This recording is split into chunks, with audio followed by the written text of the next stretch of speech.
before I get started, I did want to introduce our panelists today. So Anastasia is going to speak after me. And then our three main EV drivers are Paul LeBlond, Fred Garbo, and Gordon Beck. Can you guys each just quickly introduce yourself and tell us what your electric vehicle is and how long you've been driving it? Paul, I'll start with you. Sure, thank you. And yeah, I'm Paul LeBlond. I live in Portland. Currently, I've transitioned to a full EV Tesla Model 3 2 years ago.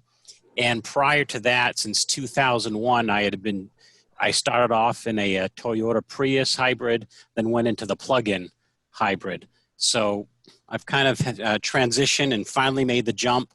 And now, as some have said, I would not turn back. Great. Fred. Thank you. Yeah, hello. I live in Norway, Maine. And years ago, 2012, I bought one of the first Nissan Leafs that came in from Japan and then shipped up to Maine at Lee Auto Mall in Norway, actually in Auburn. So I started driving electric 8 years ago and then bought a Volkswagen Golf that probably got 100 miles to a charge and just sold that recently. 3 years ago, for business, I install solar. I was looking for an electric vehicle that could tow, and I spent all my savings and bought a Tesla Model X that has a towing capacity, and I've been using it with 3 different trailers to put up solar. And then last Christmas, a friend of mine, Tony Giambro, who sells used and pre-owned electric vehicles, found a Tesla Model S in South Carolina. So I ended up selling the Volkswagen and getting a Model S, a pre-owned one for my gal. And so now I own 2 Teslas and a small, humble Leaf. A lot of electric cars, and it's the best thing I've ever done. Thank you. And Gordon. I live on Mount Desert Island, and I'm a relative newbie compared to these 2 other gentlemen. Exactly a year ago, I leased a Hyundai Kona.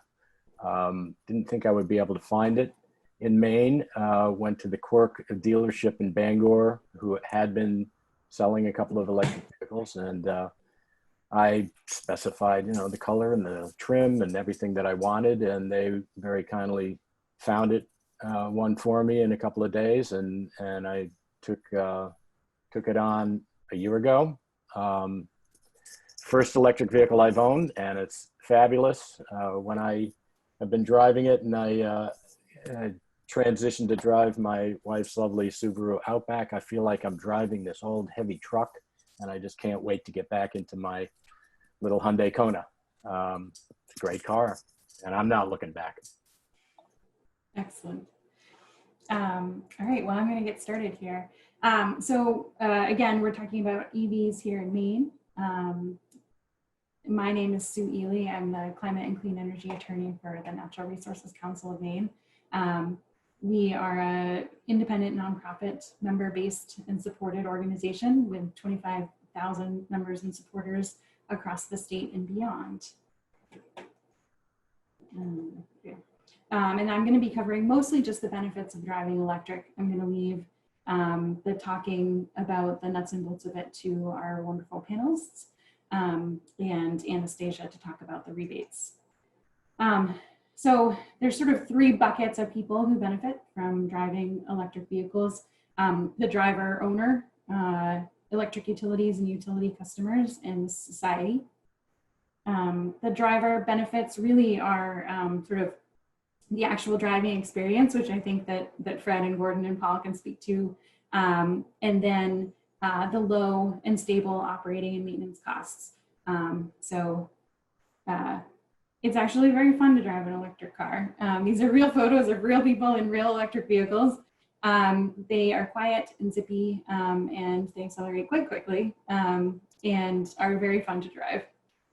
But most people are really actually more concerned with the money component of a car. People see the price tag of a new electric vehicle and think this isn't for me.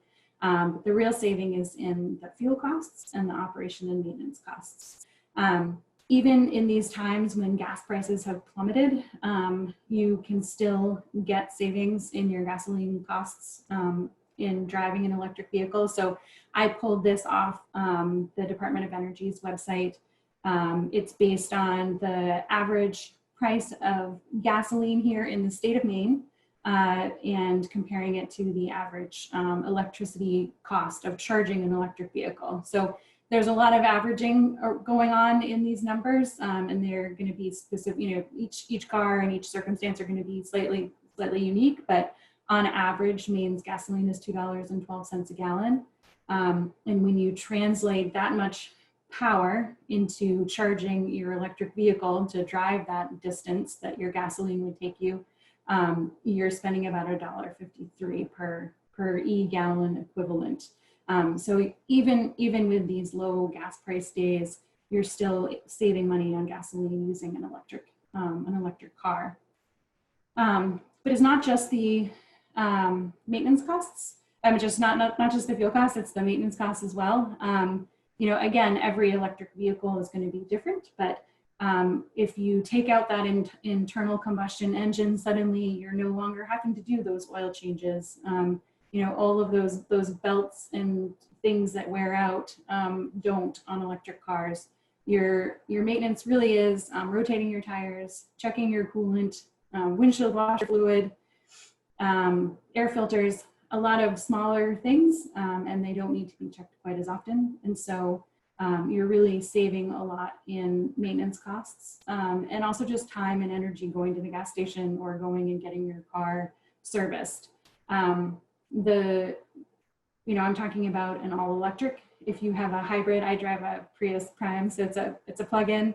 It does have an electric battery, but I still need to do all of the maintenance with my engine that runs on gasoline. So I don't get these lovely maintenance cost savings, but I do get to save on fuel, so that's nice. So those are the driver owner benefits. A surprising beneficiary of electric vehicles is actually the electric utilities and the utility customers.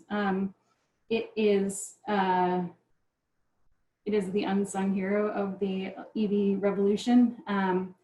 So I apologize for this terrible slide and this terrible chart, but I think it's really important to understand that when we use our electric vehicles, we are plugging into the grid. And lots of folks, I have a slide in a minute about what that means for the environment. But if you're charging your vehicle at night at your home, which is where most people are charging their vehicles, you are taking energy off the grid at a time when it is underused. And so our grid we're paying for a grid infrastructure that we're not fully utilizing. And so suddenly we're utilizing that grid. So the utility is making more money, which averages over the entire customer base to mean that we pay less for our energy infrastructure because we're using it more and we're distributing it at times when it's underutilized, which is nighttime. And so if you quantify up the benefits to the EV owners plus the benefits to the utility ratepayers and the benefits to society with really robust penetration of electric vehicles, you're seeing billions of dollars of benefits going back to society and the ratepayers. So, you know, they have not, this is an MJ Bradley report from 2017, so they haven't done a report for our state. But if you look at Massachusetts or Connecticut, you know, by 2050, the benefits are, you know, $32 to $17 billion of savings. So that's nothing to sneeze at. And then of course, society. We all breathe the fumes from internal combustion engines. We breathe them, not just ones that are being driven here in Maine, but the ones that are being driven all the way down the eastern coast. And it's a really big contribution to Maine and the world's greenhouse gas load. Here in Maine, transportation sector, which includes the driving of mostly the driving of our cars and trucks, is 54% of our greenhouse gas emissions. So over half of Maine's emissions comes from our cars and trucks. We've done a good job reducing our emissions in other sectors, residential, commercial, industrial, electric utilities. We're doing we need to do more. We're doing a good job, but we need to do more. Not so in transportation. We really haven't cracked this nut yet. And so we really need to tackle these emissions that have increased over time and are heavily contributing to our greenhouse gas emissions in the state. Again, one of the questions that was submitted a number of times by folks registering for this webinar was, isn't this just shifting? You know, we're just plugging it in instead of putting gasoline in our engines, and so we're still emitting. And it's true, there are still emissions associated with pulling electricity off of our grid unless you have installed solar. That is another calculation altogether. So if you combine electric vehicles with solar, you're really hitting it out of the park. But even if you're just plugging it into the grid in your home without any solar panels attached, in the state of Maine or in all of New England, because we're part of the ISO New England grid, it's the equivalent of driving a vehicle that gets 114 miles per gallon. So that's fabulous. Plug it in, drive it, it's great. Of course, electric vehicles are not the silver bullet. They're not going to be the only solution. We need to figure out a way to make our communities more walkable and bikeable and improve our public transportation systems and make it so that Maine is a place where people can live without having to be dependent on a vehicle. But for those of us who need a vehicle to get around or do special trips or get from point A to point B that there isn't public transportation or an easy way to walk or bike, plugging in an electric vehicle in our New England grid, because of where we get our electricity, is actually much better for the environment than continuing to put gasoline in a tank and burn it that way. The other question is lithium ion batteries. Don't they take so much more energy to produce? And so, you know, the harm is in the manufacturing. It is true that the manufacturing of those batteries does take more greenhouse gas emissions to manufacture. So if you look at a car straight off the assembly line and you're comparing an internal combustion engine with an electric vehicle, that internal combustion engine is going to have a slightly lower greenhouse gas profile. As soon as the rubber hits the road and the car starts moving, that calculation starts changing quite quickly. And within 6 months to 18 months, depending on the size of the battery, that electric vehicle is saving carbon emissions, even accounting for the additional emissions from the battery. So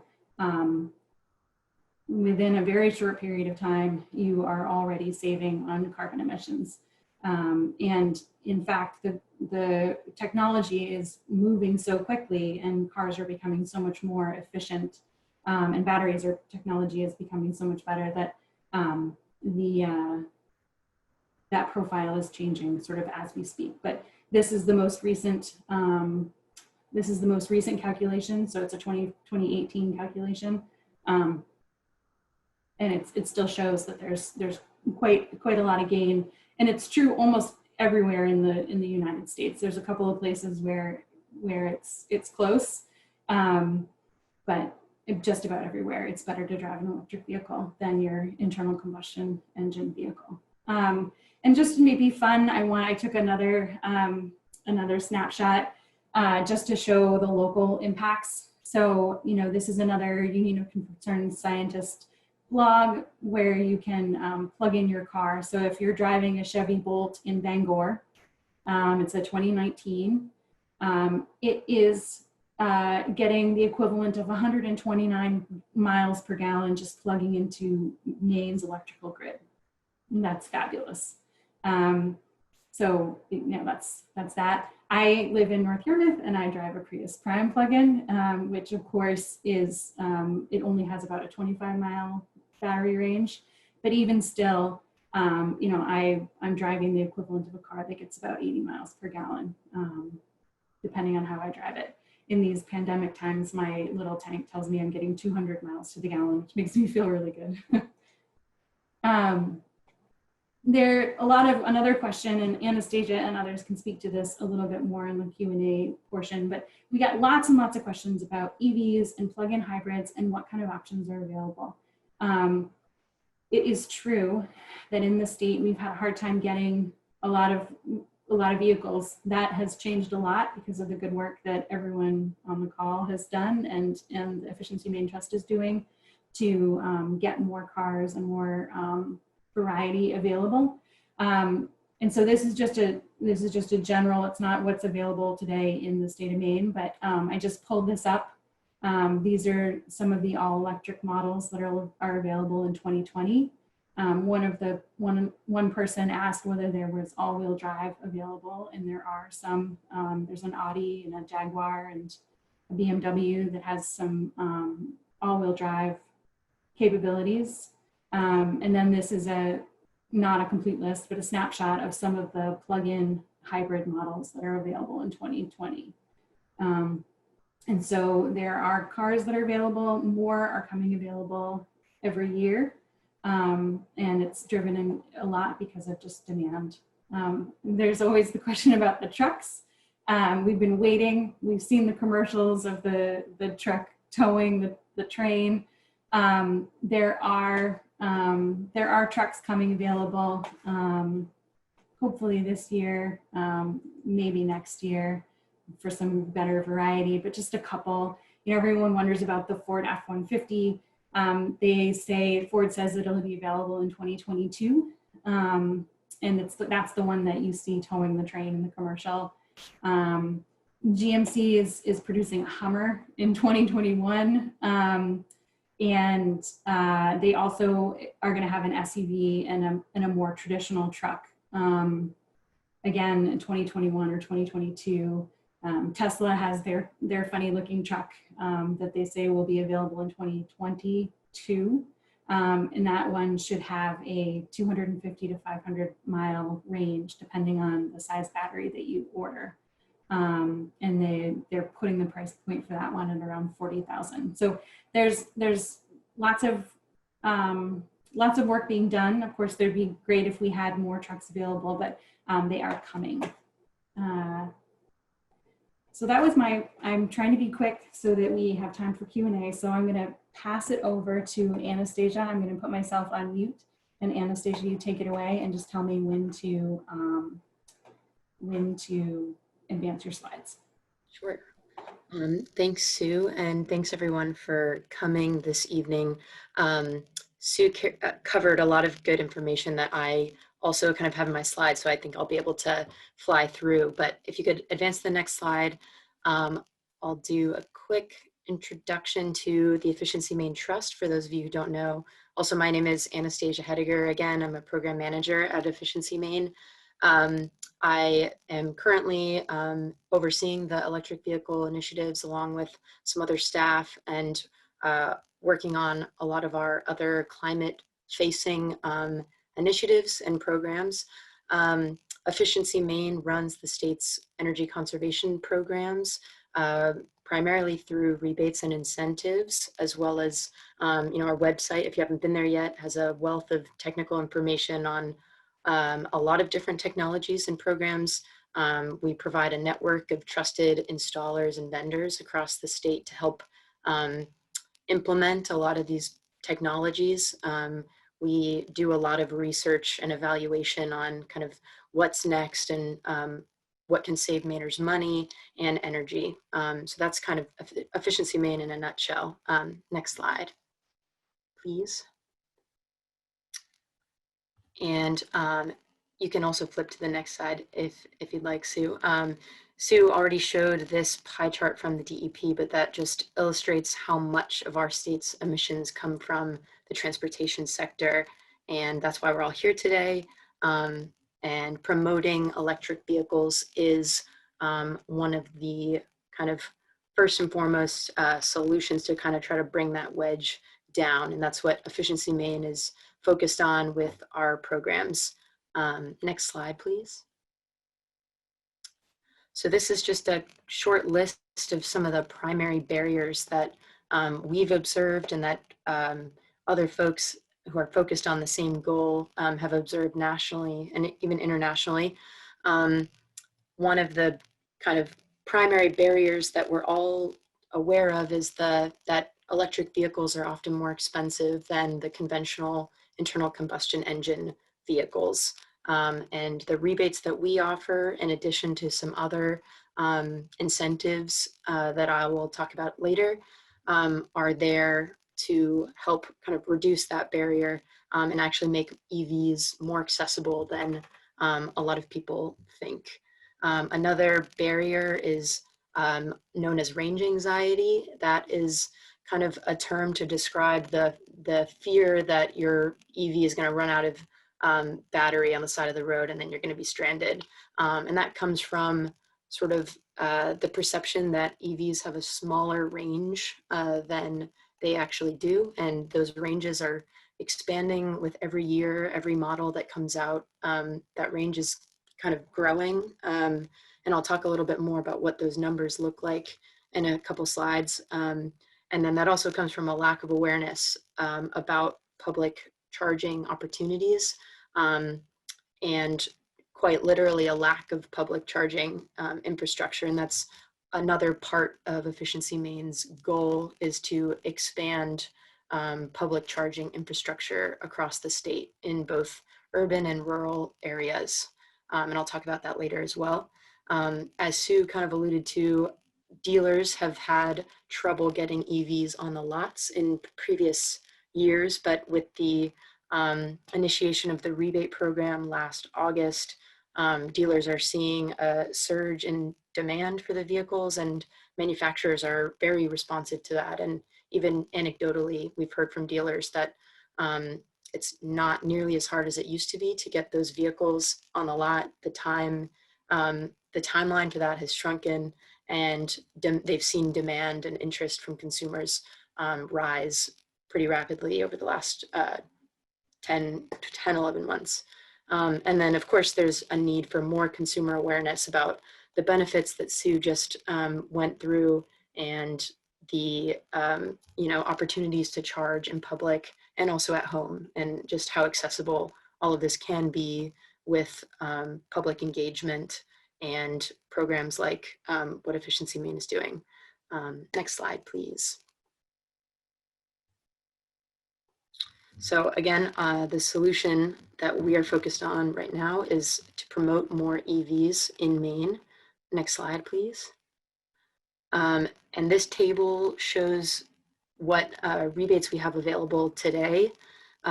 Primarily, these are instant rebates. So you go into one of our 48 participating dealerships all across the state, and you don't have to bring anything with you or do any paperwork ahead of time. The dealer will take care of that and instantly discount whatever rebate amount you qualify for. Most individuals kind of fall into this first column of $2,000 for battery electric vehicles, which are all electric, no gasoline goes into those vehicles. That rebate is a bit higher than the one for plug-in hybrid electric vehicles. And then the second tier is enhanced for qualifying low-income Mainers. And then the third group is for governmental entities and tribal governments, and that's targeting fleets and municipalities, as well as state government vehicles. And then, like I said, most of the rebates that go through the program are in dealerships, and those are instant rebates. But in the case of Tesla right now, who doesn't have a registered dealership in the state, you can order that car directly from the manufacturer online and apply for a mail-in rebate to Efficiency Maine directly. And that rebate is $2,000, just like the other all-electric vehicles. Next slide, please. So this is a list of our current list of the all-electric vehicles that qualify for that $2,000 rebate or more. And most recently, we added the Tesla Model Y. The base model meets our criteria. And these vehicles their ranges kind of vary, but a lot of different options to kind of meet different driving needs and sizes and things like that. Next slide, please. And I'll add that the range to those all-electric vehicles can surpass 250 miles, approaching 300 miles. And the smaller batteries can kind of go to about 100 miles, but even those models are advancing really rapidly. And then this is our list of plug-in hybrid electric vehicles. The Toyota RAV4 Prime was just added this past week, and we already had our first customer buy one. So this list is also diversifying. It's not just the Prius Prime anymore. And we're also seeing the emergence of some more crossover type vehicles on this list. So as we were kind of talking about trucks before, crossovers, which are a little bit bigger, are entering the market, and that's an exciting next step to see as well. And the ranges for these vehicles combined with their gasoline range can go up to 600 miles. So you get still a lot of fuel savings and emissions savings with the plug-in hybrid electric vehicles. Next slide, please. And this is just a short list of some vehicles that are exciting and hitting the market soon. Rivian and the Ford F-150 are getting a lot of excitement because of their size and truck capabilities. And we're constantly looking to the market to see what's coming up next. There are obviously others that aren't on this list that we're watching, and we'll always be updating our list. So if you're thinking about it, I would definitely just keep your eyes peeled on our website. And if you're wondering why something isn't on there, or you see something that should qualify but isn't on our list, feel free to contact us, and we can either explain why not, or consider it to be on our list. Next slide, please. So these are the additional incentives I mentioned that can stack on top of our Efficiency Maine rebates. One is the federal tax credit that can amount to $7,500 depending on the size of the battery and what make and model it is. Some manufacturers have already sold the maximum number of vehicles, and those tax credits are done. But that is definitely something worth checking out, and we have those amounts on our website for each of the vehicles. And that credit can stack on top of our rebate, even in a month-to-month payment for a lease. There's also a federal tax credit for home charging stations and commercial charging stations at businesses. And that runs through the end of 2020. That was extended. So worth checking out if you're interested in buying charging equipment. And then lastly, most manufacturers offer their own rebates or discounts at some point or another, and those can be quite substantial. So that's worth asking a dealer for what the most current deals are. And I will roll to the next slide to just run through what else we're working on.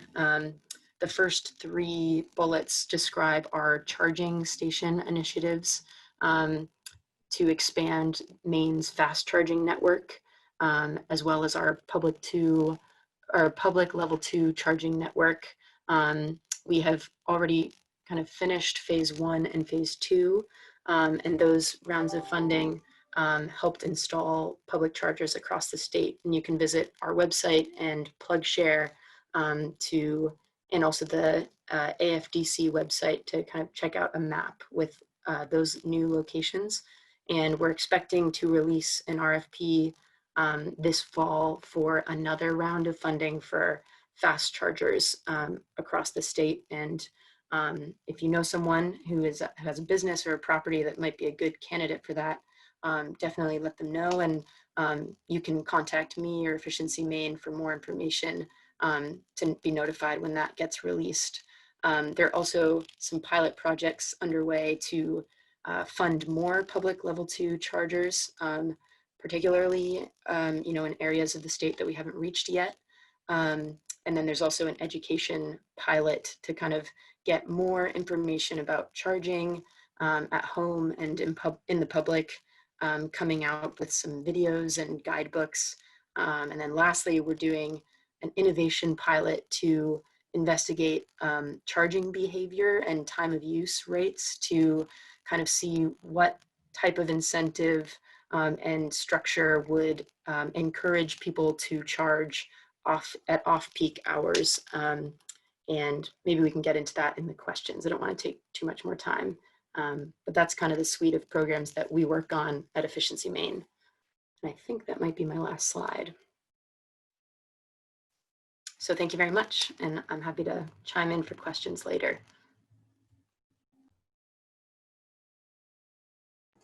All right. There were some questions, Anastasia, that were popping up in the chat. I kind of think it might make sense to go to those quickly before we jump into other questions. But I want to leave some question time. So one was, and there's some good conversation happening too. So people are answering questions, which is, I just learned that there's a medium-sized tractor in the works, which I didn't know. But there was a question, Anastasia, about the federal tax credits and how they are reflected in leasing costs. Do you know how that works? I don't know actually how. I think it might depend dealer to dealer how you do it, and I don't know that you have to have all of those steps in place when you step into a dealership. I think that's something that you can apply for, but I'm actually not super familiar with the nuts and bolts of the federal tax credit, but I know that it can be incorporated into your monthly payments. I see. I can, yeah, when I did my lease on my Kona in Bangor, they're the owner of the vehicle. They applied the $7,500 federal tax credit off of the price of the car. So it's all taken care of when you initiate the lease. It drops your final price that you're essentially financing through the lease. Seems pretty nice and straightforward. Excellent. And then Anastasia, there was also a question about the new Audi EV and whether or not that would be added to the list of cars. I don't know if you've looked at that or not. I believe that Audi exceeds our price, our maximum price criteria, which is $50,000. So I don't think that it would qualify for a rebate program, but I can double check that. Great. So I'm going to jump us right into the charging questions. So people asked so many questions, and we're going to try to get to all of them. But the questions ran the gamut from charging to specific questions about driving in cold climates, models and specs of different vehicles, and the purchasing questions around the rebates, to some really thoughtful environmental questions. So I'm going to start us in charging land. And one of the questions that we got a lot of is just the nuts and bolts of how folks manage their batteries and range. How do you manage long distance trips? And how long do charges last? What kind of range do you really need? And that's obviously going to depend on what your driving habits are. But I thought I would just pass that to Gordon and others to jump in and just talk about how they manage their range and battery issues. Well, I'll try and be brief, and hopefully Fred and Paul can jump in. But to me, it was simply a matter of planning. Any EV that you will get will have a sort of a nominal EPA range. Mine was quoted at 258 miles on a full battery charge. In winter, that'll be a little bit less for sure. If I use the heat, if I drive like a maniac, no pun intended, it all sort of depends on what your vehicle is capable of and your driving habits and terrain and weather and all those types of things. But I think that the key point is that you plan. Virtually every EV owner that I'm aware of has several apps on their phone or within the vehicle itself that are locator apps. They will identify where charging stations are, what their types of plugs they are. If they're network stations and you have to pay, you can also find out whether they're in use. In some cases, you can reserve a slot. The basic chargers that are out there in the public sphere are not networked. So when you show up at a location that you've found on your app, you may find an EV or two in a queue or not. That's all evolving and changing. There are more network chargers out there, but generally speaking, you're going to plan. And I'll give you one brief example. From Mount Desert Island down to Portland in December, I had to go down to a meeting, and I went, okay, I'm going to want to use my heat. It's 20 degrees out. I'll try and stay within the speed limit, but I knew I'd have to recharge to make that round trip. And I knew there was a charger at the end at the meeting that was a level 2 charger. And I figured, a couple of hours, I should be able to get 50 miles or so of range. But I stopped at the West Gardner Fuel Plaza on 95, where Efficiency Maine had arranged to have 2 DC fast chargers installed, charge point units, and I plugged in because my car can do DC fast charging. Everything worked, and I had checked that out, so I merrily went on my way, and on my way back, stopped in there for 45 minutes or so, monitored the state of charge on my phone, which my EV has a nice Blue Link capability, and many of the other EVs out there give you that capability as well. So I knew, in 45 minutes or so, having a sandwich, reading email, whatever, and went back out and plenty of range. But it just takes a little bit of planning if you're going outside your normal routine. And the other point I would simply make is that there's a lot about, anxiety range and, where you're going and can you charge. 90, oh, no, it's not 90%. It's probably 85% of all EV charging is done at home.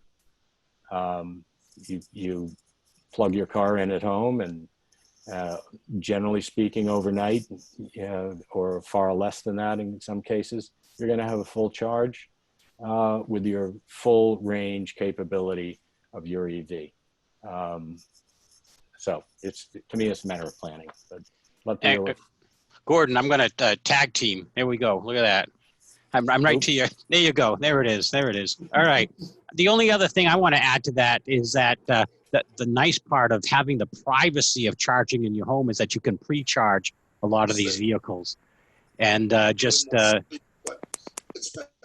and turn on your heater, or if you want to precondition your car to get things cooler, you can do that right from the phone app or from the car itself, which is wonderful. So it can be all ready to go. And can one of you explain the difference for those on the phone here between a trickle charge, which I can use on my Prius Prime, the level 1 charge, a level 2 charge, and then the fast charge?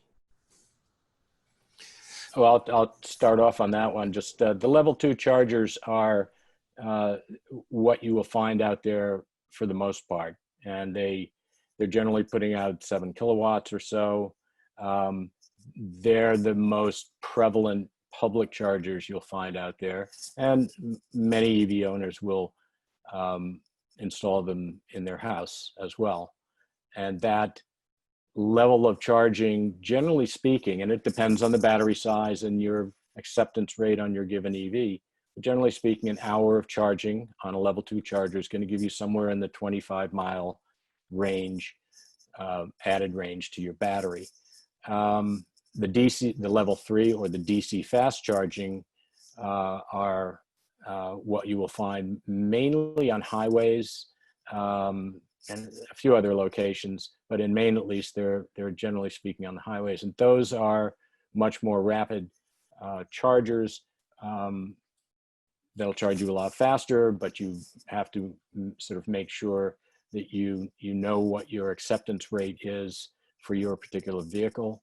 But you know, it's I forget what the latest figure is. You know, 2 or 3 times faster than a level 2 charger. Maybe Fred or Paul knows that better than I. And for those of you on the panel who have installed a level 2 charger, how hard was that and how expensive was that, if you don't mind sharing? I bought a ChargePoint home unit off of, actually directly from ChargePoint. It was a year or so ago. It was a few $100s. I don't recall the exact price, but I somehow or other managed to get a pretty good deal. And then I had a local electrician who had to install conduit to get it to where I wanted it, which was on an exterior wall, not inside, but on sort of outside my house, where I was going to park the car. All in, it probably ended up being somewhere between $1,500 and $2,000. And to me, that was on the expensive side because of the electrical work that needed to be done. And so you charge your car outdoors? Correct. And it doesn't seem to, you know, like I say, I've had it for a year. I charged it during the winter months. You know, a few times where I came out, it was like, okay, there's 3 inches of snow, or it rained for 3 hours and no problems. My first go around, I had an electrician put in a Clipper Creek unit, and not thinking much, he installed it, and that was about it. And over the next period of weeks, the lights in the house kept going out. Well, apparently I didn't consider the amperage, so I kept blowing fuses, especially around Christmas time. It was like, what was going on? So yeah, there's stuff that you got to consider, and there is money that you got to put in. So I had an electrician come in, and same as Gordon, I had, you know, a bigger pipe come through to, you know, and right, I haven't had any trouble, but yeah, there is a cost that you got to consider when putting in that EV charger. Sure, I'll jump in. Level 2 just charges your car twice as fast as trickle charging. I know many people that have Nissan Leafs that just come home and plug in 110, just a regular outlet in their garage. And if you have more than 8 hours at night, which most of us do to go to regular jobs, your car will be full in the morning because a Nissan Leaf has a smaller battery. Most of us then choose to upgrade to a level 2 charger because it cut that time from 8 hours to 4 hours. Or I got a Tesla charger because I have a Tesla. The charger itself is online. It's $500. That's what the price is. The electrician came in for $100 and now it's there. You don't even think about it. You come home, you obviously plug in your phone every night, and you pull in the garage and you just plug in your car, whether it's level 2 or whatever, and you set the amount of range you want to have charged with it. And that's what you use the next day. It becomes so normal and so easy to do. It's almost unconscious now. Rarely do you not plug in your car and you walk out the next morning and go, how did I do that? So, and if that's the problem, you can charge at work. The biggest myth is that where am I going to charge? Well, we have electricity almost everywhere in the United States. So whether you can get 110, 240, or a quick charge, which Efficiency Maine is trying to put in these corridors. And when you have a Tesla, there's 17,000 chargers in the United States. So all of these problems that were there years ago are really disappearing. Plus, I would point out that almost every EV that's out there now comes with a charger that'll plug into a normal 110 household outlet. They do. And trickle charge. So you sort of have that with you. So it almost doesn't matter where you go.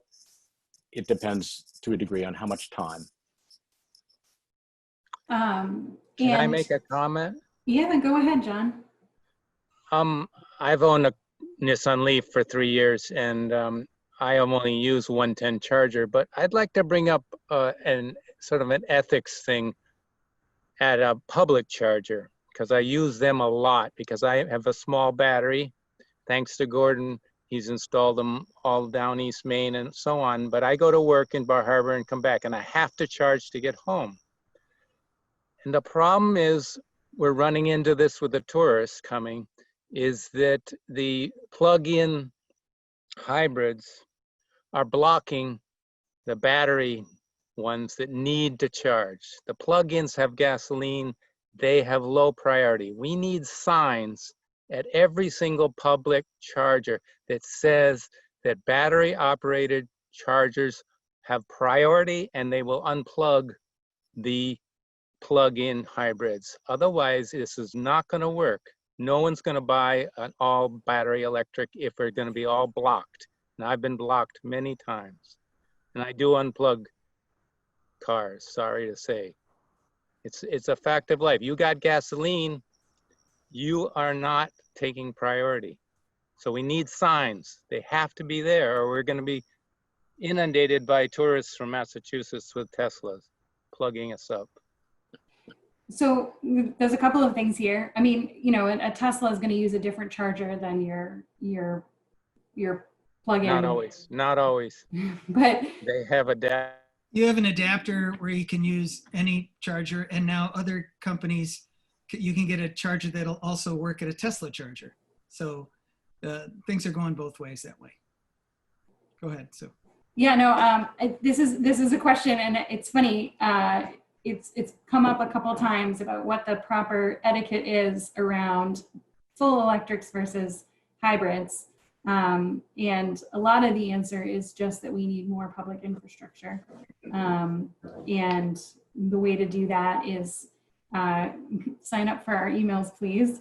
And we will be lobbying at the Climate Council and in the legislature to continue getting more funding to do public infrastructure, to build out our charging stations. But that aside, I do hear your concern. I see Tony Marple's hand up, and I'm curious, Tony, did you have an answer to this question about charging Blockage. charging blockage? I haven't seen too much of that, Sue. My concern is I like to hike in the winter, and you really need a level 3 charger. And there's none in Western Maine that I'm aware of. And although I think there's one in Jackman now. And then north of Bangor, I'm not aware of any. Down east, I'm not aware of any. So, and you know, so even if you wanted to go up to Lubec, even in the summer, it would be tough. And to wait, you know, if you're traveling, waiting 4 hours, you know, is not really practical. So we need more level 3. Yeah, so Anastasia works for the Efficiency Maine Trust, which is doing a lot of really good work to build out our infrastructure. I will say so much more work needs to be done. And we, you know, the Efficiency Maine Trust is not a lobby entity. They are an organization that helps spend funds to build these things, but they can't do it unless they have funds. And so I would encourage us all to continue the steady drumbeat at the Maine Climate Council and in the legislature when it reconvenes in January, to make sure that we are pushing for more funds, because they're limited in what they can do by what we have for funds available. But Anastasia, can you tell us what the plans are at Efficiency Maine Trust around which corridors are priority and how, what can we expect in the future? I know you said you have some RFPs out. Yes. So phase 3, what we're calling, is another round of funding specifically for these fast chargers.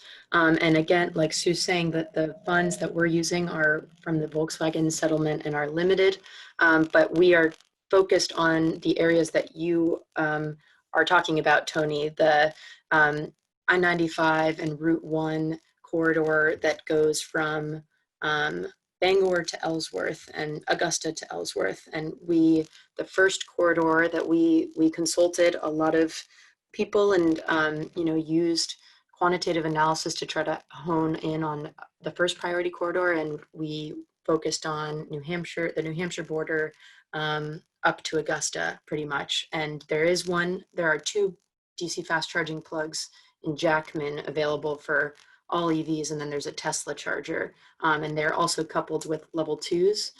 So I will just say that look out for this RFP that we're expecting to release in the next couple months, and The goal of that funding is to reach that area from Augusta to Ellsworth, and then we're also interested in Lewiston, Auburn.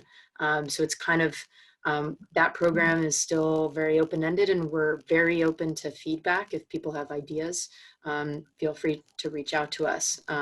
We want to stretch those funds and make the best decisions to kind of fill gaps with what we can. And then there's— Thank you. Oh, sorry, go ahead. Thank you. Just one question. Did you say near the New Hampshire border in Western Maine? No, more Oh, kind of okay. on the coast. Okay, thanks. And you know, this charging conversation, it's clear that there are a lot of things to learn about an electric vehicle. Once you get everything, your apps downloaded, and you learn how to use the system, and you learn how far your battery can go and how much running the heater or the air conditioner impacts your battery life, it becomes a lot easier to manage your electric vehicle.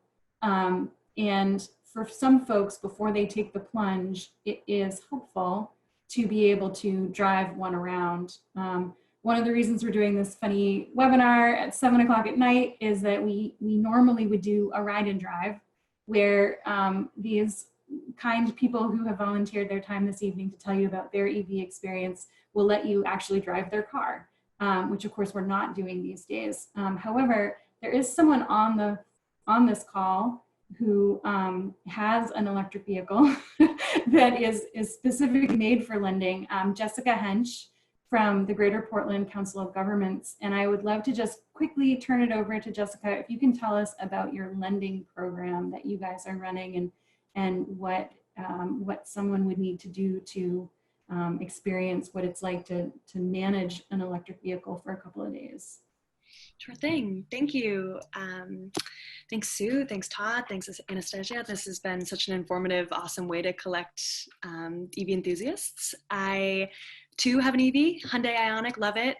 Used a lease and the rebates. And like Sue said, I work for the Greater Portland Council of Governments on our Maine Clean Communities program. And this program promotes alternative fuels throughout the state. And one of our biggest exciting programs is the EV lending program. So we have a 2018 Chevy Bolts that we lease out for up to a week at a time to anyone for any reason at all. So you can shoot me an email. I'll type my email into the chat, actually. You can also go to our website at GPCOG. I think the easiest way to do it is say EV lending program GPCOG into the search bar, and it'll be the first thing that pops up. And that's where you can get the overview of the program, and you'll see Tony's email there and my email as well. And you can shoot me an email and we can discuss a time. Of course, we wanted to be cautious and careful and responsible. So we have been taking a pause on the EV lending throughout the first couple rounds of COVID. And now we have an updated precaution plan. So ultra clean, super safe, and we're excited to work with you on getting behind the wheel. So we have tons of literature, a couple cute videos, and of course, expert experience knowledge. So I look forward to offering any one of you a ride, and tell your friends, please, to shoot us a message, because I do think that the best way to get the ball rolling on this electrification is to really have that lived experience. So shoot me a message. Thank you, Jessica. And thank you for putting your contact info in the chat. It is 7 o'clock. I had envisioned this ending, but the conversation is great. And if Gordon and Paul and Fred are willing, I'd love to keep going. We've hardly even dented into the questions that people submitted. And there's great questions coming in the chat still. So folks, if you have to go, I'm so sorry. But if you want to stay with us, please do. Can I get a thumbs up from Gordon, Paul, and Fred if you can hang out a little longer? Okay, great. So I see a question from that was just answered. Francesca just asked about buying a Tesla if there isn't a dealership in Maine, and it's all online. But Fred, did you want to talk about your Tesla experience? Yes, everything with Tesla is online. They've sort of eliminated the middle person. There are places to service your vehicle, which is rare, that are in Massachusetts. There's 3 different ones, Watertown, Dedham, and another one that's close if something's up. They also have remote people come to you. But when you open up the Tesla website, you can order the car. And I did just before this meeting, you can order a Model 3 for $38,000 and it will be delivered in 2 to 3 weeks. Usually right to your door. My experience was they came to my house, gave me the key fob. The car was in a closed-in truck, completely detailed, backed out, and the guy handed me the fob and he left. And I had to figure it out. But there is no dealership per se. There's no need for one. So yes, you can get a Tesla delivered to your very door. There you go. Actually, that was my experience, Fred. They actually, when I got my Model 3, they called me. It was in the evening and probably around 8 o'clock at night. And the driver said, I'm at the Walmart parking lot in Scarborough. Want to come get your car? So yeah, there were a few of us. We met him there. I was a little skeptical at first, but yeah, it was enclosed truck. It was, nothing wrong with it. It was great.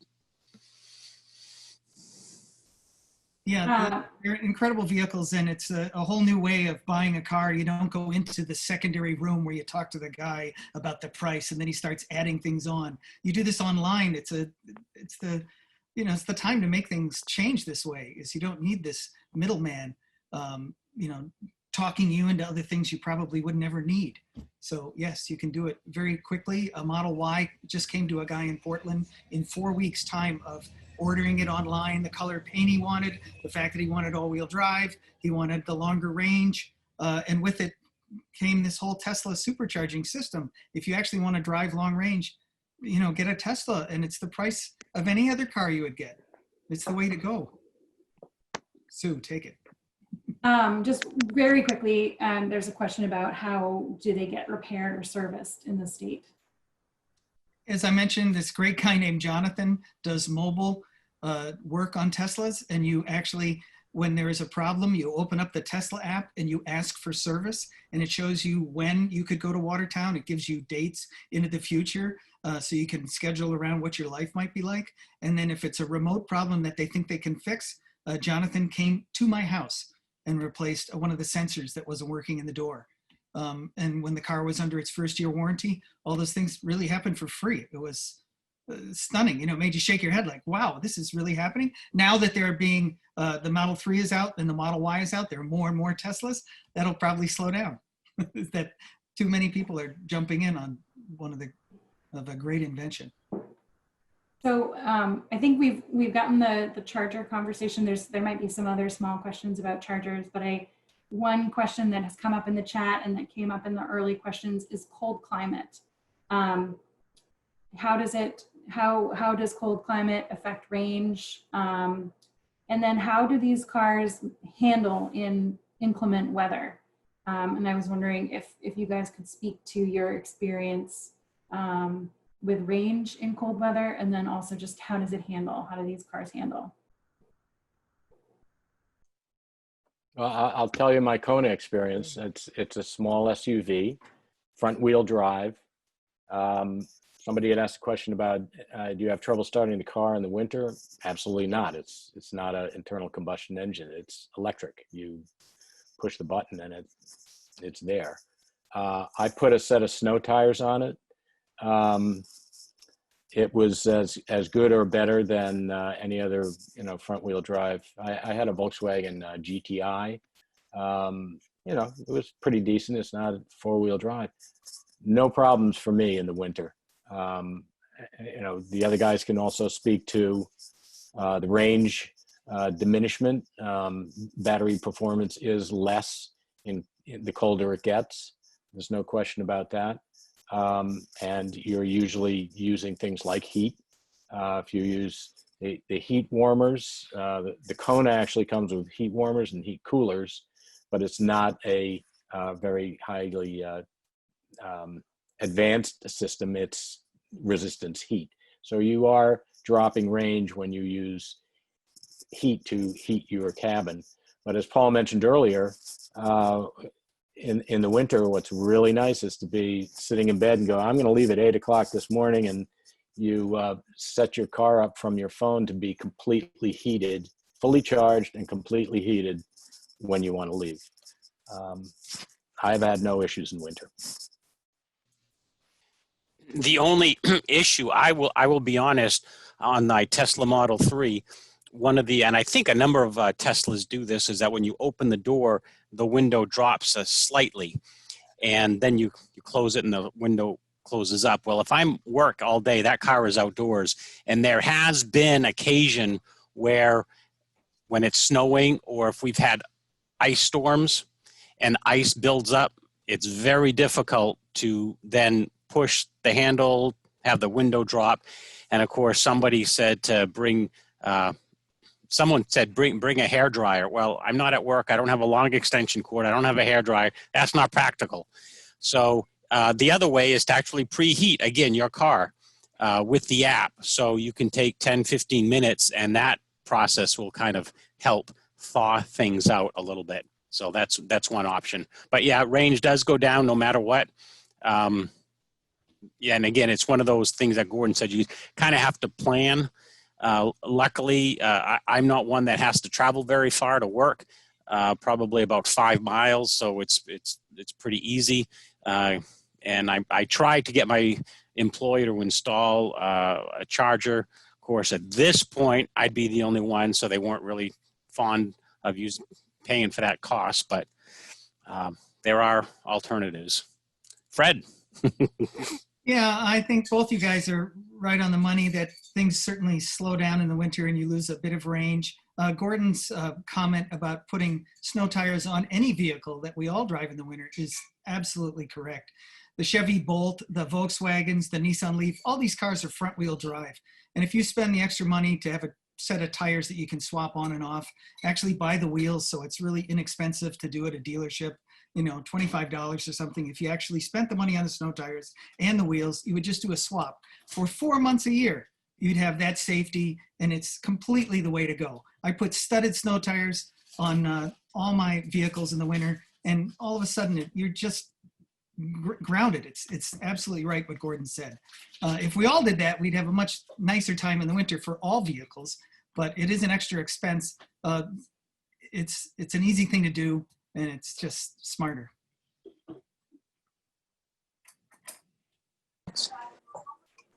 Great.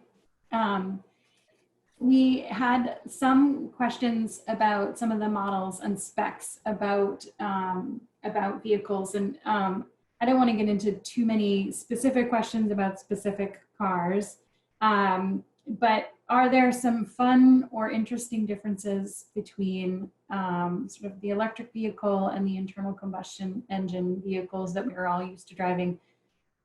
For example, is the concept of being able to get your car to automatically cool or heat to whatever temperature you want before you hop in it in the morning is, I think, a really neat part of some electric vehicles, with them remaining fully charged, plugged into your house and heating or cooling themselves. Are there any other things that you have seen or noticed in your dealings that are different, that someone might not necessarily know to expect with an electric vehicle? I'll mention one thing that is pretty unique to full electric vehicles and some hybrids as well, is the regeneration aspect, whereby instead of using in a normal combustion engine vehicle, you start braking, you're using your brakes. In an electric vehicle, you can set it up and control the levels of regenerating electricity. You head downhill at 40 miles an hour. There's a stretch of road here on MDI when I come home. I come over a hill and go, probably 800 yards or so, and I'll pick up almost a mile of range from the traction motor essentially regenerating energy and putting it back into my battery.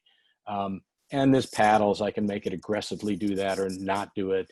And all the EVs are slightly different, but it's one of the unique aspects that is just extending your range depending on how you drive. And I'm sure Tesla's got some pretty unique things going for it too. Well, I mentioned at the beginning that I was driving a 2001 Toyota Prius when they first came out, and people would just laugh at me and say, your car goes like, goes very slow. There was no pep in it. And it was true. It was 0 to 60 in about 15 seconds. Now, driving my Tesla, I've never had a car that was pretty darn fun. So, yeah, there's a little bit more pep on that. And not that I'm an aggressive driver by any means, but it's kind of fun to try it out occasionally. I have a interesting thing that you can do with the Nissan Leaf, and I guess Tesla has the option in the future.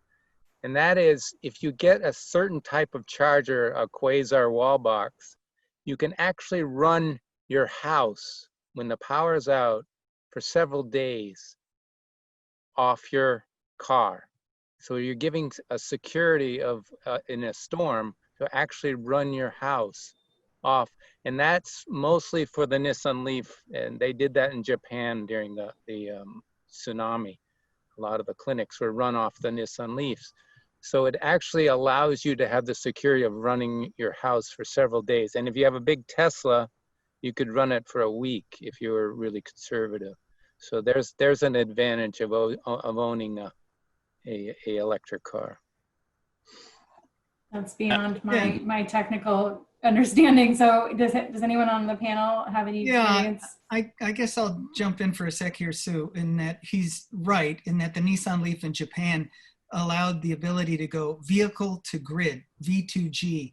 And I install solar for a living now. And what is happening slowly is that this giant battery that's outside in your electric car at a point will be able to be shared with your home. Because now in the solar world, everyone's talking about storage.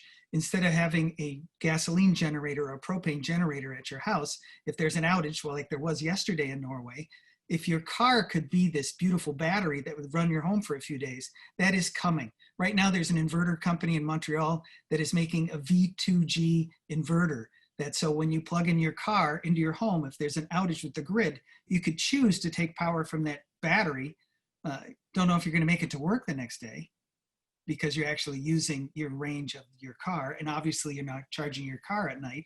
But that is coming. And he's right in that the Nissan Leaf has done this in Japan. It could be coming to the States soon. And companies are starting to build inverters that would give you the option of why would you need to buy solar and storage? You would buy solar and an electric vehicle, and the vehicle's battery would be the storage to help run things at home if there's an outage. So that's coming. It's here. It's Quasar wall box, makes a 7,000 watt inverter, works with the Nissan Leaf as long as you have a fast charging port. Right. You're absolutely right. Good. Great.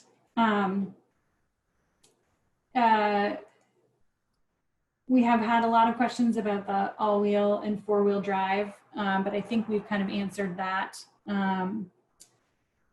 question. I think we've answered most of the questions around purchasing that we've had. We had a lot of specific questions from folks about, you know, sort of some pretty personal choices about, do we get the hybrid? Do we get, do we do the all electric and keep a car for long distance road trips? You know, how to manage your own unique needs. What I will say is there are some really great website apps out there. Joe says get the AV, which is yes. But there are great apps out there that can, you know, if you really think about what your daily commute is, and what you're, you know, pay attention to what you're driving to get kids to soccer practice, get to your job, get to the grocery store, and there are some apps that when you plug in those numbers, it will tell you, you know, the best range vehicle that will meet your needs. Plug-in America has a great app for it. And then, you know, I'm sure that these folks who are on this call would also be willing to pipe in about their own calculations. But I think with taking a little bit of time to assess what your daily driving needs are. There is either a hybrid, plug-in or an all-electric vehicle that can meet your needs. And it is just a matter of figuring out, where your charging infrastructure is, what your daily drive totals are, how much time do you have at night to charge, and programs like, hopefully we'll be back to doing ride and drive soon, or GP Cogs driving, being able to borrow their car are great options for trying to figure and sort that out. Does anybody have any other thoughts on that? How to make that decision? Well, I would also, sorry, Fred. I would just say, I know both Fred and I work on National Drive Electric Week events that happen, I think, both in Portland. This year it's going to be on a Saturday.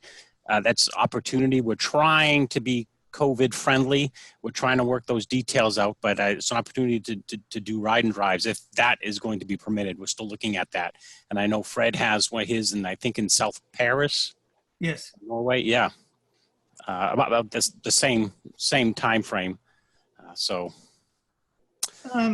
Hey, Sue and Jessica, and Anastasia, you three are younger than most of us on this panel. And you brought up the point about time of getting into these vehicles. And Jessica has the ability through GP Cog to lend these cars out. And I guess I would implore to everybody that we don't have much time anymore. And it doesn't really come up at these EV events where, if we all don't make this change, and this is sort of a plea for me, is I've bought electric cars starting in 2012. And if you would all just try them out, you would see how fantastic they are and how much better they are for all of us as humans. So the fact that Jessica actually bought an electric car as a young person is brilliant to me. The rest of us on this panel, we have OLD, we're getting older, but we need to make that contribution back towards this younger generation of you and Anastasia to help all of us with this climate problem. So I implore everybody to just bag your Prius Prime and trade it in for an electric car. It's seriously, I'm saying this, is that there are so many used electric vehicles that have been on lease for 3 years that are now half price. So if it comes down to this money thing, oh geez, you can get an electric Bolt that has 20,000 miles on it for $20,000. You'd have a fully electric car that would go 250 miles, which is a gift in Maine. And you could drive this car for the next 10 years and you'd be so right for everybody else. You need to get in these vehicles and try them. They are so much better. And so I implore all of us, I'm so glad that Jessica actually bought an electric vehicle. And more of you that are younger need to just do it. And all of us that are older, just do it. I see Jessica's hand is raised, so I'm going to call on you.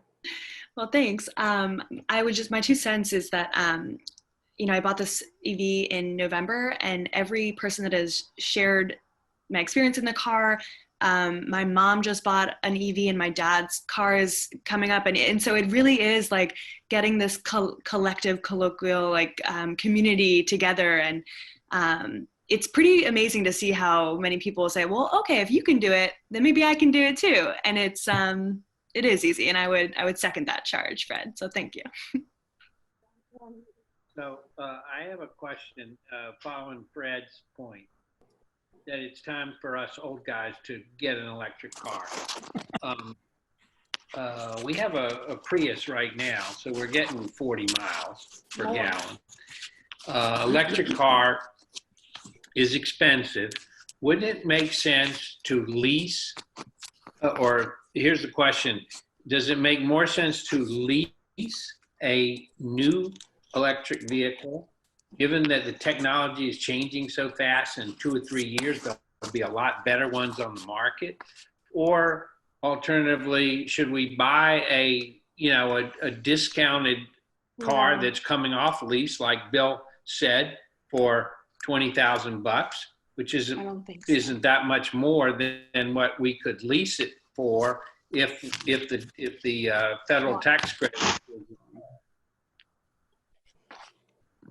It's a tough one. Everybody's finances are different. And so, and your calculation is different. I don't want to give anybody any financial advice on this webinar.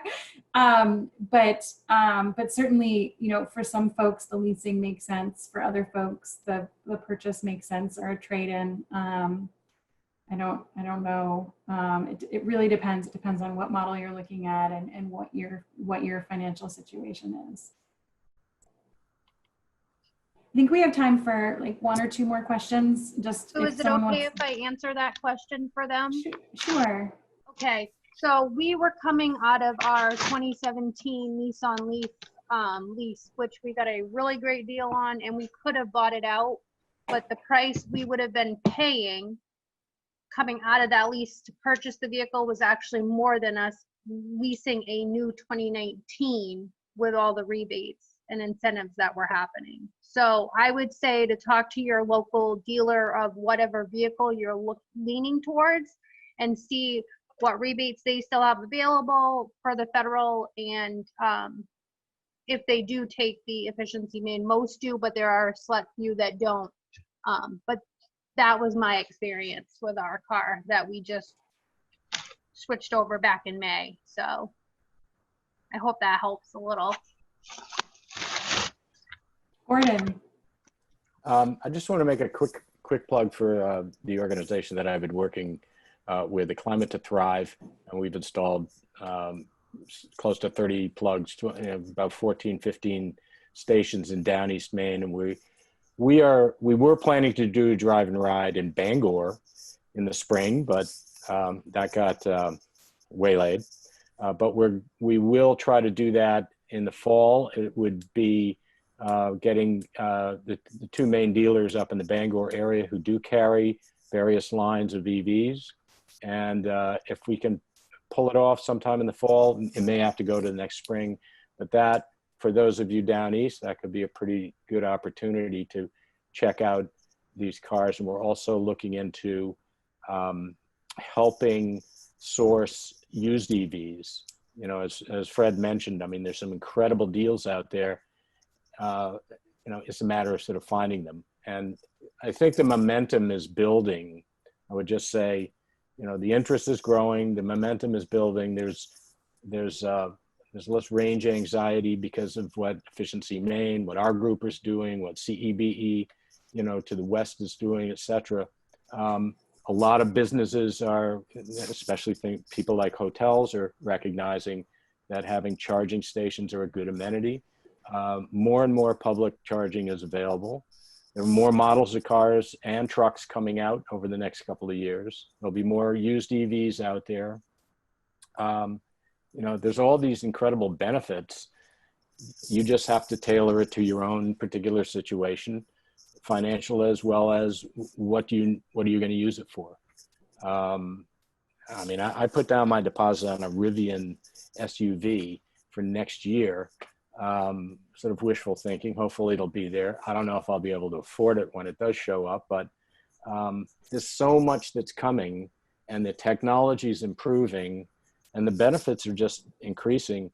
But it does take, somebody had mentioned, they want to get a charger in Oxford, for example. And one very brief story, I got a call from a local farmer who was always going to the farmer's market in Stonington, Maine. And they had a Nissan Leaf, and they built their own little trailer to bring their produce to it.